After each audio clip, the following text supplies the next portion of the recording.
Ed Latimore, thanks so much for joining us on Wall Street Unplugged. Hey, thanks for having me, man. I'm really excited to just have a chat. You sound hyped up, man. You sound energetic. I like that already.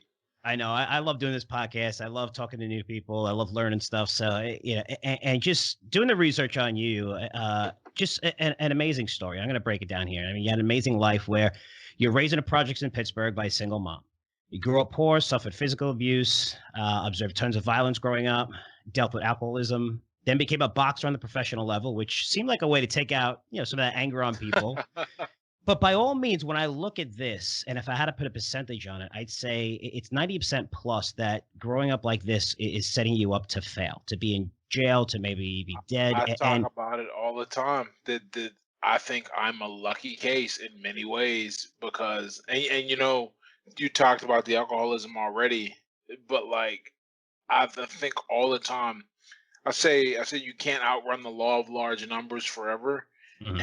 And I think that I outran it about as long as I could before like I was due for something bad to happen and I had some epiphanies and some things happen and I said, we gotta fix this and get it under control. But yeah,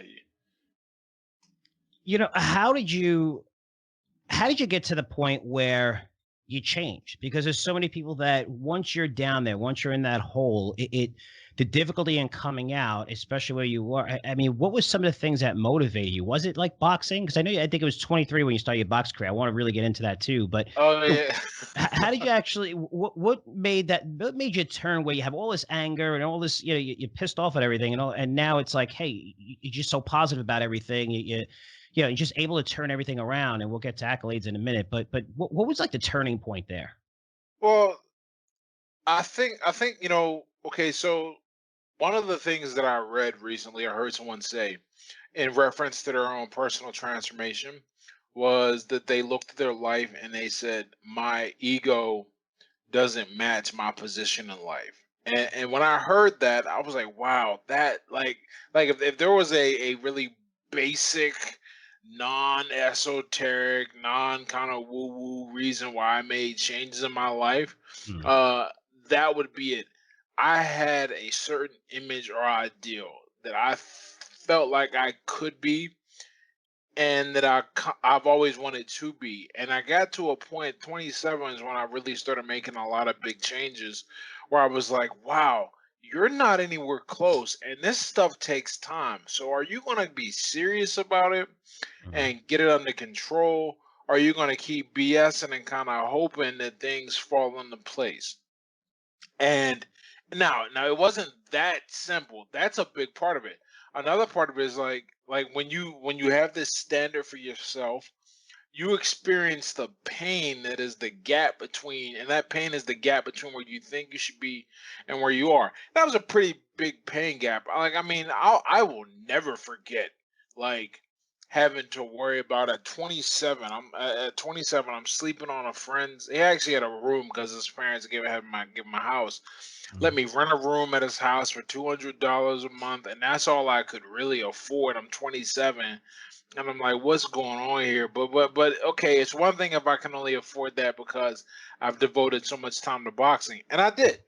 But I'm also making sure I got enough money to go out and drink and party and chase Mhm. girls, and like it's not like I'm not chasing excellence.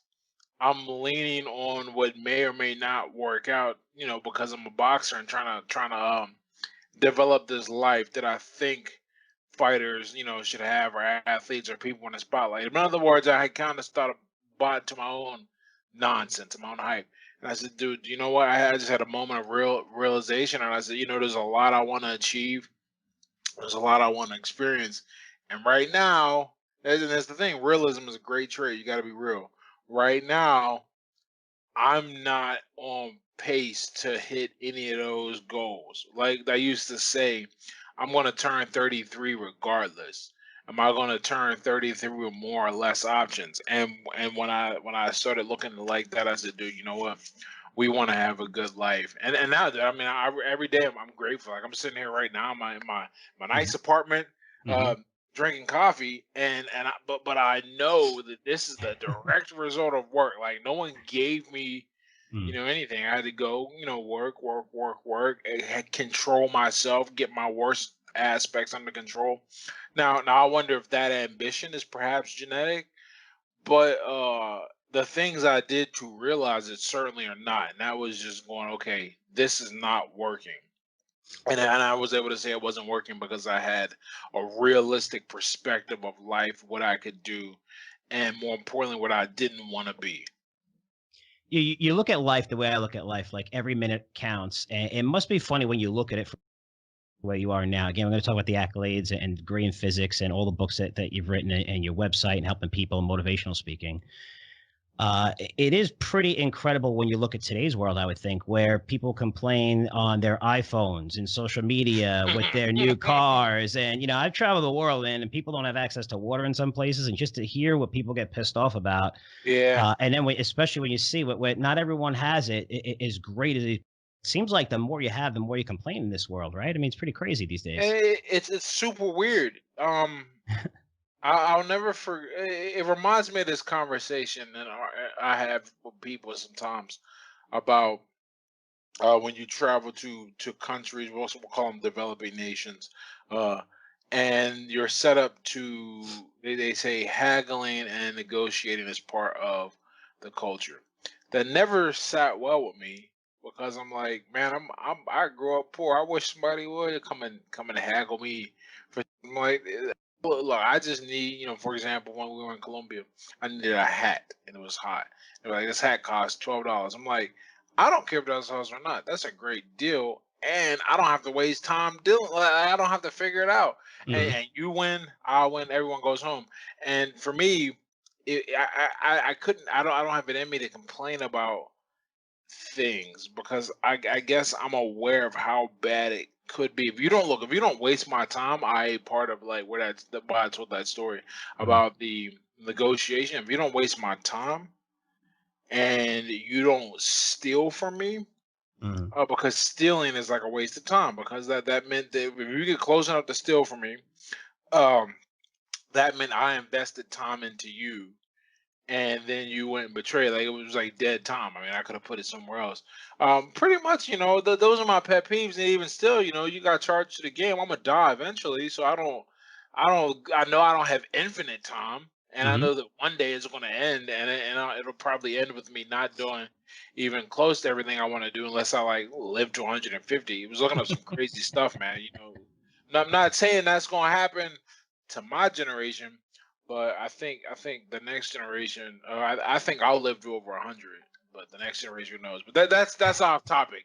The main the main idea is that there's so little to complain about. Life is so good, man. And even when I didn't have anything, I had the same perspective because when you start out so badly and when you start off so low Hmm. and you move up at all, that's a really unique perspective because I wasn't like rock bottom, like I wasn't born addicted to crack or something like that. That's really Hmm. bad.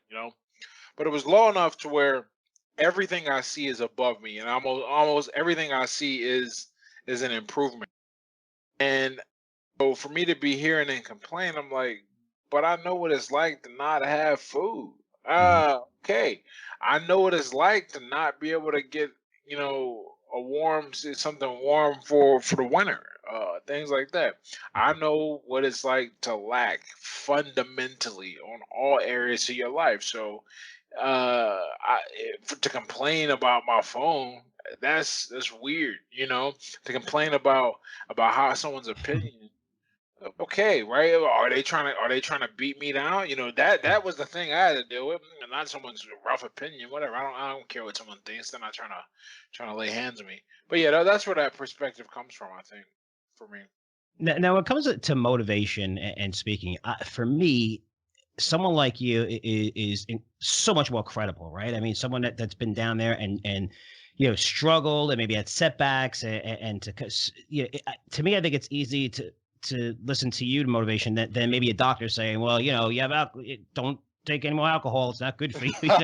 You're a doctor and you grew up pretty cool and that life is awesome. So, but even with that said, when it comes to motivational speaking, in that background, I would think it's difficult to motivate people, right? I mean, it's just they're conditioned a certain way. If it's negative, they don't want to be motivated, or they have a lot of fear and don't want to do things. I mean, how does someone listen to this overcome that? Because I would say most people are in that category, that then living life, and everyday matters, and just living it to the best, and always being optimists, especially in today's world with social media, where it seems like everyone hates everyone these days. But how do you really change a person like that's mind? I think it would be easier for you as someone who has come from being down that low to where you are now.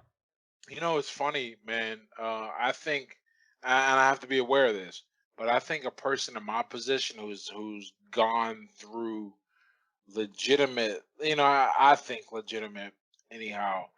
Mind shifts, perspectives. I've had it tested. You can look at my resume and see at the very least the outcome suggests that the process was one that you could learn something from.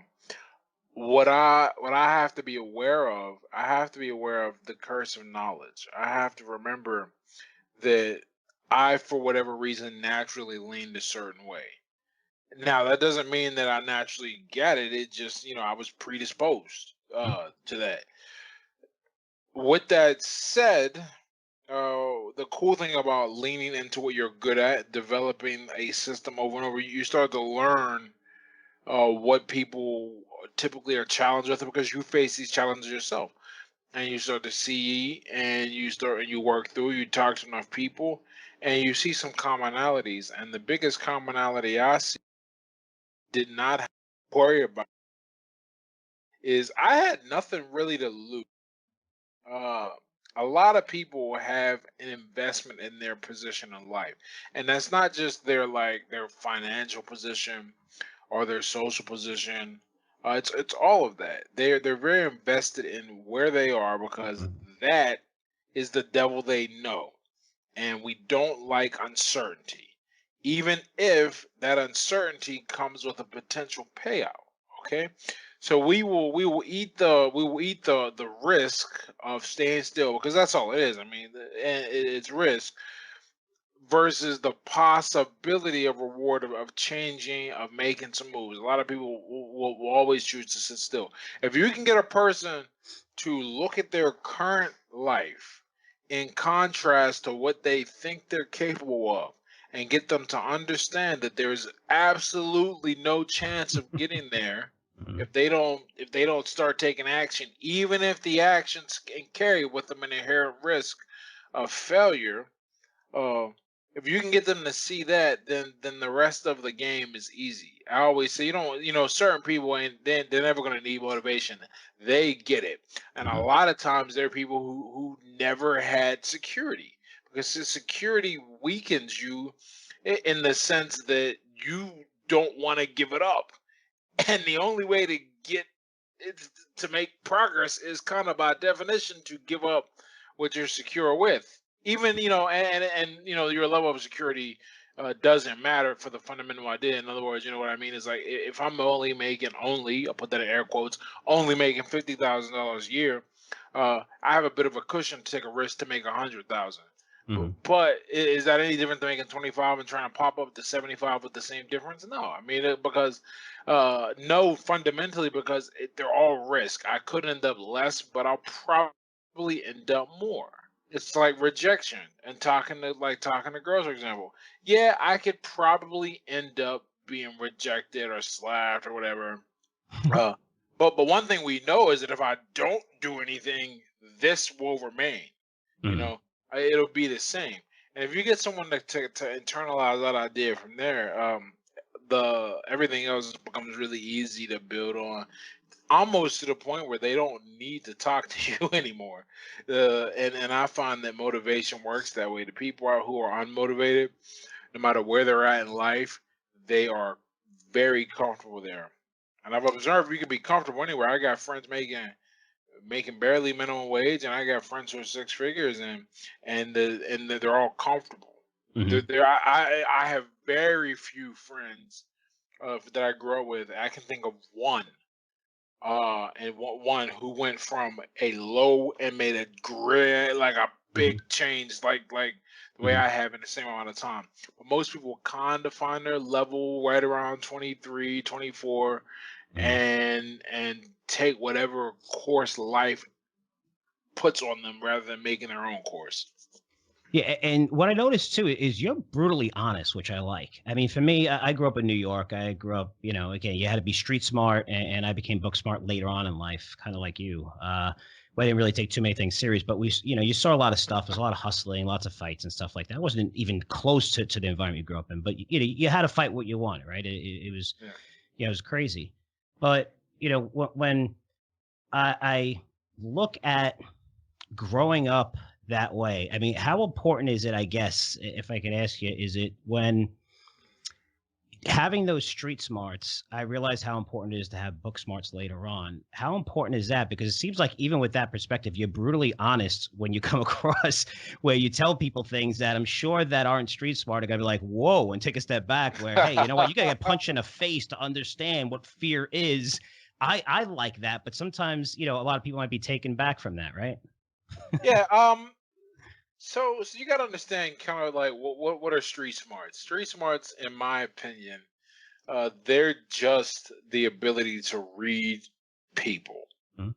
Whichever environment you have to read people in, it doesn't really matter. But you can't learn to read people in school. Is the point? You can't learn it from a book. You can get a little guidance, but the general skills to read, not just read, but then do something with that knowledge, interact with them, make them comfortable, elicit a response, Mhm. gain attention. So the street smarts, you can only learn that by experience. Okay, book smarts are things that you can learn by reading a book, or watching someone else, demonstrate, i.e., a YouTube video or listen to on a podcast. Mhm.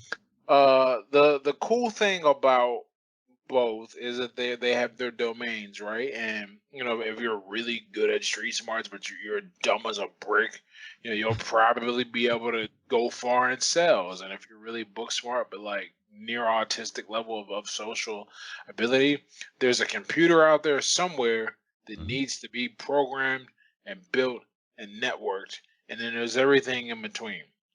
The people who I feel have the most fulfilled lives are the ones who realize that it's going to take time and be uncomfortable to develop whichever one you're weak in. If you're weak in street smarts, you're going to have to go get messy with people. You're going to have to go make some mistakes, be awkward. And in many ways, that feels worse. I mean, that's one of our biggest fears. Like what? Mhm. Public humiliation, public speaking, all those things. The ability to exist and operate with other humans, and they will continue to be for the foreseeable future the most important thing in the world. I don't care how complex or advanced the computer system becomes, it is still programmed, run, and operated by humans. So you need to be able to interact and work with humans. With that said, if you're really smart and you get all your, well, not smart, if you're really book smart, Mhm. you're really street smart, and you gain all of your confidence from your ability to interact with other people and to work the room, etc., you're going to be putting yourself in a very awkward and uncomfortable, humbling position when you decide to hone book smarts. But I think you give yourself more opportunities. I've always said that lack of social skills will cost you way more opportunities than lack of technical skills ever will. I 100% stand by that. However, you still need to know how to do things, and you learn how to do a thing that is technical and valuable, but you're also savvy. You can communicate. The world is yours, man. It's Mhm. kind of I am by no means a wealthy individual whatsoever. What I have is an incredible ability to never I will never run out of money ever again. It'll never happen. Not because I got a bunch in the bank right now, but because I have a few hard technical skills, and I've spent a lifetime leveraging and learning how to communicate and interact with humans. You can Mhm. put me in front of a room with people, you can put me in a room with people, you can put me one on one or with a group. I understand how to move and interact with humans in a way where they don't leave feeling uncomfortable and repulsed. And that's really important. The next level is that so they can take an action that you want them to take. So you move from not just having them go, ooh, that guy's icky, to go, oh, that guy's fascinating. There's a middle ground, and a Hmm. lot of people exist in that middle ground because it's comfortable. But if you can move to the other end of the spectrum, where you are good with humans and you are good with your skills, the world opens up for you. But the challenges, you could study for a test and be ready, and that's where book smarts are kind of inferior to street smarts. That you can learn a book smart thing and never have it tested, in the sense that if you fail, there is a severe negative repercussion. Hmm. Not so much with street smarts. Mistakes with other people Hmm. tend to come swift and with a certain amount of power. That doesn't mean you're gonna get your block knocked off, but you might get yelled at. You might get you might have somebody launch a personal campaign against you, a slanderous campaign. There's all kinds of things that can happen. And to navigate that world is messy. If you're not willing to get messy, then you're not gonna do too well. Books are neat. Go read books. Hmm.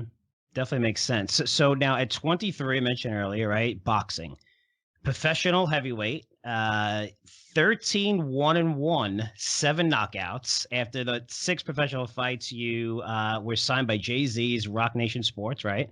Yeah. I mean, this is pretty big, right? I mean, professional boxing. What did you learn from it, and what did it teach you about life? Oh goodness. So the cool thing is that boxing, like I think every other sport, has its amateur component, and then you do your time in the amateurs, and then when you can really do nothing else within a reasonable amount of time, Mhm. you go pro. I followed that, fortunately, because of the way I approached my training and the way I just was approaching my life at that point. I think I made some good decisions for my boxing career. Certainly paid off down the line with a lot of opportunities that I ended up getting. The Jay Z thing being one of those. But really, what I took away from boxing is the thing that has influenced my life the most, and that is a growth mindset. Prior to boxing, I was a fixed mindset kind of guy, and I didn't even know that. I just thought that I so my grades in high school for math and science, they were not impressive. In fact, I put up a post on my website about my grades in math, and I was horrible, man. I didn't realize how bad it was. I went and ordered a transcript because I haven't been in high school in almost 20 years. But I wanted to make that post to show I went back as an adult to get the physics degree, and what can happen in a span of time. You don't have to. You can get smarter. You can improve. Yeah. Uh, and what I realized when I thought about it, I didn't think that I had anything remotely resembling talent in math. So I said I'm going to give up, let that go, and let that fester for years. And when I came back and decided to study again, but this time it was going to be engineering, which eventually turned into physics, Mhm. I was going to have to confront math. There was no way around that. You can't do those disciplines without math any more than you can like be an English major without being able to write well. Like it's just not gonna happen. Okay. Mhm. The difference was between that point in high school and when I went back as an adult. I've re-enrolled at 28, and but I had watched myself go from this bumbling, non-coordinated or uncoordinated boxer to someone who is an amateur, got a national championship, and got recruited and all these things. And I said, okay, if I can do that with boxing, what can I do with for my mind? If I can do that for my body, what can I do for my mind? And I had complete confidence that if I could figure it out for boxing, I could figure it out for school. I could figure it out for learning and academics. And it I'm really grateful for that because that is how I because it's one thing to hear someone say, like you said, when you look at it, it's the resume, it's the facts. It's one thing to hear someone say, you can do it if you put your mind to it and you just keep up with the Mhm. work. Yeah. It's one thing to hear it. It's a totally different thing when Yeah. I say it and that's possible, right? When I show Mhm. you how it's done, Mhm. and that is what I got from boxing. I mean, I got a bunch of other stuff, but that's probably the thing that stood out to me the most, or stands out to me the most when I think about it. One other thing is I really learned the power of being likable, because boxing asks you to do something that a lot of people aren't prepared to do. It asks you to be entertaining enough and likable enough to get people to give up their weekends, Mhm. um, and usually a sum of money is, at least as a professional, and not a small, I mean, not a small sum really for the average person. I think, yeah, my tickets at the cheapest for fights or anything were anywhere from about $40 to $50 around for the cheapest, and get them to come. And you had to be able to do that well enough, otherwise you couldn't get on the card. Because why would the promoter put somebody on that can't sell tickets? Mhm. Okay. Now the cool thing is, not the cool thing. I mean, it's the same thing now, like with the internet, and a lot of time. But with the internet now, people can buy tickets. But before, when I was fighting, uh, and this wasn't that long ago, that's how quickly things change. No one was doing streaming fights because the technology still wasn't where it is now, Mhm. where like anybody can just Watch anything. get Yeah. you. Yeah. So a lot of I fought my first few fights in West Virginia because it was just an easier commission. So I had to get people to do this and drive over an hour to come see me to fight. That's, you don't do that if you're an unlikable person. It's No, not that's it's not going it's not going to happen. So I learned quite a lot about being a fan, not yeah, fan favorite. I mean, people gotta want and come and support you, mhm. and it can't just be, and it's a trade off too. It's an opportunity cost trade off, because do I focus on building relationships, or do I focus on training? And a lot of times you got to make a sacrifice of both. Mhm. That's Big time. why, if you dig into the sport, you don't see a lot of guys come from the club level to the TV level. It doesn't happen that often. Not because they aren't.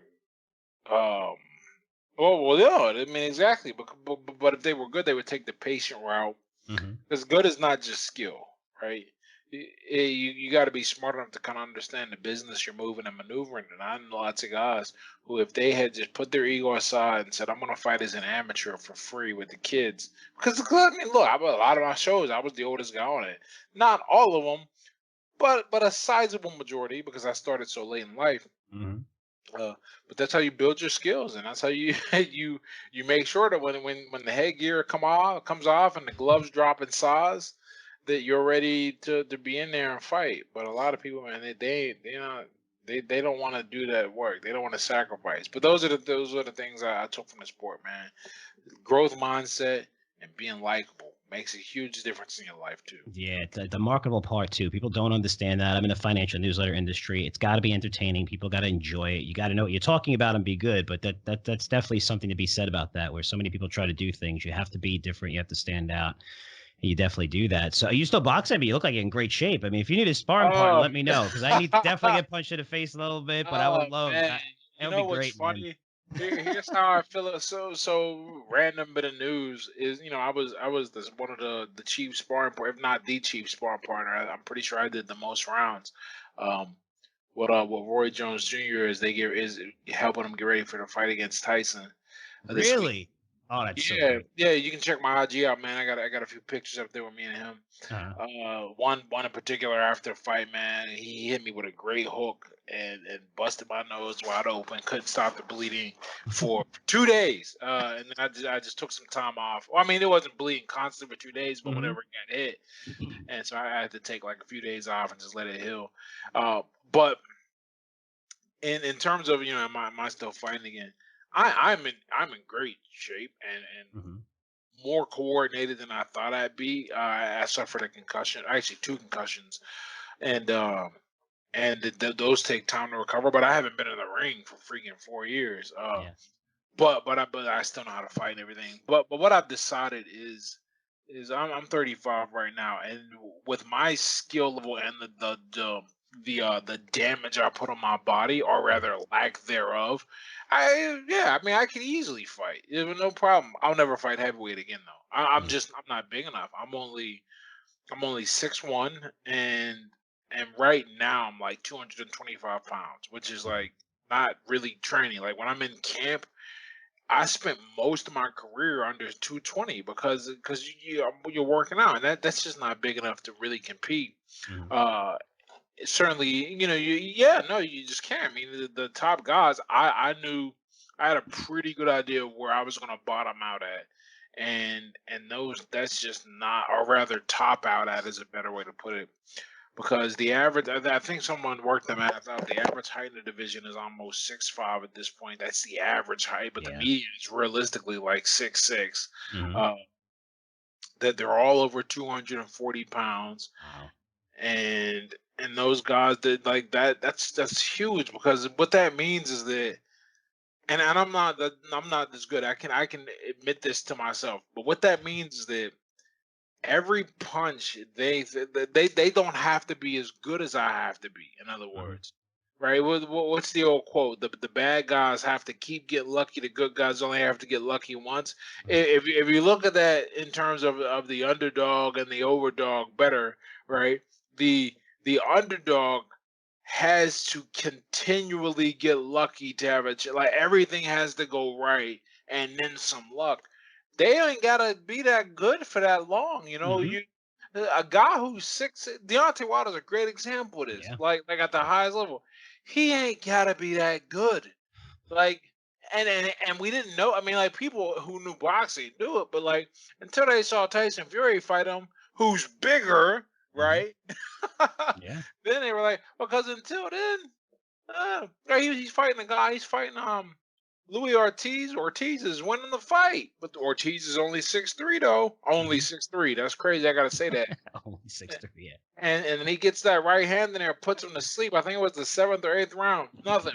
So I'll never fight heavyweight again, just because I know that I Mm, can't do. I have toyed with on various levels of seriousness, and after sparring with Roy and seeing kind of where I am and what I mm, need to do. If I fought again, I'd be a cruiser. I would just cut the weight down, because it wouldn't be about money. Like the reason we didn't do it initially is it makes more sense financially, and I started as a heavyweight. I mean, it's not like I can't fight. It's just that there comes a level where it's like, what's the long term plan? Long term plan. Realistically, I'm not gonna be in there and then fight against a Fury or a Wilder or a Josh Wright, a Chisora or a Brian. I mean, I'm just thinking of these guys. All of them are just these monsters. Brazil, Martin. Uh, uh, yeah. I can't even think, but they're all just huge. Like how Robert Lane is. I don't think like all levels. We're talking. I think every guy I mentioned there, the shortest one is 6'5". Like Yeah. so, Yeah, they're so all huge. I mean, I wanted to go back to the Roy Jones Jr. thing, which I think is fantastic because Roy Jones Jr. and Tyson, both of them I've seen in interviews. I mean, it's supposed to be kind of an exhibition. These guys seem like they're taking it I mean, they're posting they their are. training videos, I right? I know that Roy's taking it seriously, and Mhm. I got the impression that Roy is taking it seriously because Tyson's taking. Is So even though it's an exhibition, I mean, When is this people. fight? When is it, by the way? When is it coming up, right? This Saturday, Oh man, it's gonna be great. Pay per and view, I right? know that because initially I had to go out there with them because it was going to be a 2 week bubble, Mhm. and I was going to be sparring the last week, and then I was going to come home, and I like my house too much. I didn't want to hang out in the hotel. Yep. But then I got the word that not only was it a 5 day bubble instead of a 2 week, they didn't need me to go, and that was the best news I ever gotten. I was, but yeah, it'll be this weekend. It'll be fun. I'll be watching it. So Yeah, I that'd mean, be pretty cool, man. That's awesome. I got I got some invested in it. Yeah, no, that's cool. All right, so we got about 5 minutes left here, and I mean, I could talk to you for another 2 hours. I love talking to you, man. Just you can feel the energy. It's amazing, and hopefully that yeah, the audience feels that as well, because in today's day and age, it seems like there is a lot of anger out there. People are pissed off, and need more motivation. But you created a website. You have your website. You have ways that you teach people to create a successful website, make revenue from online sources. You wrote several ebooks, which is incredible. Talk a little bit about that, and because I'm sure there's a lot of people listening to this are going to be interested in it. Yeah. So one of the things that I figured out my strength, and that's teaching. I believe I'm an incredible teacher, mainly because I'm patient and I know what it's like. Like I said, I'm aware of the curse of knowledge, and it's always in the back of my mind. And when you know how a student is typically going to develop, no matter what you teach them, then you're able to kind of prepare and understand what they know, don't know, explain, whatever, right? So that's cool. And then, but I figured that out. And I also happen to be my secondary, strength or skill. I think I'm pretty good with words. At the very least, I'm at least good enough to make a living from them. Mhm. So those two things combined, really, it's a really interesting skill set, or skill stack, I should say, because it lets me take my information, and I care so much about making sure a person's able to learn from me, not just learn what I well you know what not just follow what I do, but really understand, because that's how I got through so many things that were difficult for me, is that I took the time to understand. You do that, and you can teach everything. And when you teach, people pay to learn skills and ideas. Like my Mhm. my big course right now is I teach people how to write and grow on Twitter. I'm not teaching them how to make money or anything. I'm just teaching them how to write. And because I learned what worked best for writing, and that is what helped me grow on Twitter, and that's what helped my website grow. And so I try to teach that, and I'm passionate about it too, man. I like seeing how words come together, and I like seeing a person, you know, I guess, focus and polish your thinking, because that's what writing does. It focuses and polishes your thoughts. You get that together, it's all good. But that's what I do, and I've always wanted to be a Mhm. writer. I always wanted to create with words, and the internet came along. More specifically, we'll call it like Internet 2 or 3.0, where you have the power of social media plus building a mailing list and your internet, and then it's so easy now to platform drop to set up products to sell. If you have any skill at all with writing, you should be able to at least make a side hustle out of Mhm. the internet. No, it makes sense. And you know what I love most about it, and wanted to hear it is you see the confidence, but you also see the humbleness. Where a lot of people, when I interview, I've been doing this for 13 years, and I say, hey, if someone wants to learn more about you, here's my Twitter, here's my website. This, and you didn't even mention any of that. So I would love for you to mention it because I know people want to learn more about you. That your actual website, your Twitter. I love following you on Twitter as well. So if people want to know more about you, find out more about you, learn more about what you're doing here, how could they do Oh, great. So I'm at Latimore everywhere. that? My website is at latimore.com. My Instagram is at Latimore. My Twitter is at Latimore. My Facebook is at Latimore. Hmm. If you just go to Google and type Ed Latimore, whatever you're looking for, you'll find me on that platform. Because I've been very smart about that. Just grab my own name everywhere, and it's easier. It is The easier. how I use my book. I was going between Edward and Ed, and I said, Ed's going to be shorter and Mhm. easier for people to say. And I didn't like being called Ed when I was younger, which is funny. I think it's 'cause my dad was called that, but now it's everywhere. It's Ed Lattimore. That's the name. That's great stuff. So listen, I really appreciate. I know how busy your schedule is, and plus, yeah, especially your schedule with Roy Jones Jr. That was really impressive. That's awesome. I've been watching that fight, and I really appreciate you coming on and taking the time, man. I think the audience is really going to love this, and I think it's going to. A lot of people are going to want to learn more from you. So I really appreciate you coming on, man. Thanks. Hey, thanks for having me. I really appreciate being here.